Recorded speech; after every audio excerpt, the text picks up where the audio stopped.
તમે છે ને તમારી બેનને સમજાઈ દેજો, અહીંયા ઘરે આવીને મમ્મીના કાન ન ભરે.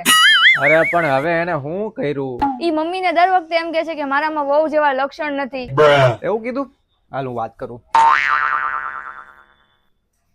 સાંભળ તો બેન, તારે ઘરમાં આવ્યા ને હજી 2 દી નથી થયા તો તું હાહુ વહુ વચ્ચે બધા બાંધવાનું કરાવવા માંડી. મેં તો મમ્મીને એટલું જ કીધું કે વહુને ખાલી ઘર સંભાળતા આવડવું જોઈએ.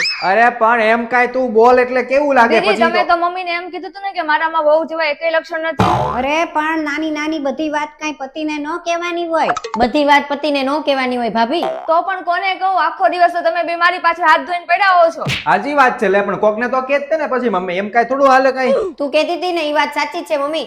આ તો એની વહુ પાછળ પાગલ જ છે. હા સાચું છે, આને એવો બનાવી જ દીધો છે એની વહુએ. હા બધું મેં જ કર્યું છે, તમે બે તો કઈ કર્યું જ નથી ને. ભાભી અમારા ભાઈ બે માં તો બહુ પ્રેમ હતો. તમારા બે વચ્ચે પ્રેમ કઈ રીતના હોય? તમે તો 1 નંબરના બાધકણા છો, વાતે વાતે બાંધવા લાગો છો. મારી છોકરી બાધકણી હોય ને તો તું તો બાધકણી નંબર 1 છો, બધાયની મહારાણી છો તું. આ બધી વાતમાં તને ન ખબર પડે, આ બધું જવા દે. તું એમ કે રક્ષાબંધન આવે છે તો તું કેટલા દઈશ મને? હવે ભાઈ ઈ ક્યાં અત્યારે વાત કરે છો? એમાં કાંઈ એ તો આ ઘરમાં બાંધન હાલતી હોય ને એમાં મારે કાંઈ ધંધામાં ધ્યાન નથી દેવાતું, બહુ મંદી હાલે છે. તારે તો બેન ને દેવાનું આવે ત્યારે જ તારે તો મંદી આવે. એટલે ભાઈ સાચું જ કહું છું, તને ખોટું લાગતું હોય તો તારે ભાભીને બોલાવીને પૂછી લે. એને હું પૂછું? ભાભી જ કીધું હશે કે કહી દો મંદી છે. અરે બા તું એની વિશે ખોટું વિચારે છો, તું ને મમ્મી બે હરખા.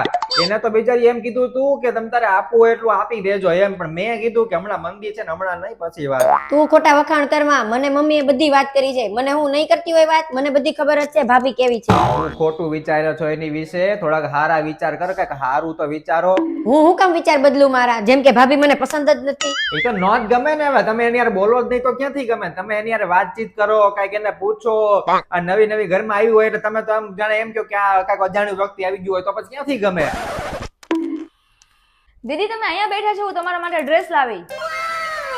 અરે વાહ, મારા માટે? હવે કે લે નથી ગમતી એમ. મારી ભાભી લાખો લાખો નહીં, કરોડોમાં એક છે, કરોડોમાં એક હીરો છે, હીરો. તું જ છો નવરી બજાર. લાલચી. જોયું ને કેટલી હારી તારી ભાભી છે. અમથી તું એની પાછળ પડ્યા કરેસ, એની જ પાછળ રે અને પાછી બોલેસ કે મારી ભાભી આમ, મારી ભાભી આમ. જો તારી હાટુ કેટલો સરસ ડ્રેસ લાવી. હવેથી બે હારવાર રહેજો, ગમે ત્યાં જાવ ને તોય હારે જ જવાનું. હા હું જાઉં છું ચા બનાવવા. ચા પીવી છે? હા ચા બનાવ, થોડીક પી લો. ભાભી તમે ચા પીશો? હા હા બનાવો, થોડીક પીસ. અરે તું હું કામ ને બનાવેસ? આ ઘરની વહુ છે ઈ બનાવશે, તું બેઠી રહે. અરે એમાં શું થઈ ગયું? તમે બે વાત કરો, હું હમણાં બનાવીને આવું. ના ના, તારે કાંઈ બનાવવા નથી જવાનું. એવું કરીશ ને તો ઈ બહુ માથે ચડી જશે. બેહી રહે અહીંયા ચૂપચાપ. દીદી તમે રહેવા દો, હું જ બનાવીને લાવું છું ચા. વાહ મમ્મી વાહ, હવે તું સાચી સાસુ બની ગઈ. ઓહો, એ કેવી મસ્ત ચા છે. તને તો બધું એનું હારું જ લાગે ને. હું હારી ચા? કાંઈ ભલી વાર નથી ચામાં. સાચી વાત છે મમ્મી, આની કરતા તો હું હારી બનાવે. હવે ચા હારી બનાવી હોય તો હારી જ કહું ને, એમાં કઈ ખોટું ન કહેવાનું હોય. આ તો તમને બેને એવું લાગે છે કે નથી હારી બનાવી. તમને તો આમ થઈ વહુમાં બધી જગ્યાએ ખામી જ દેખાય છે ને.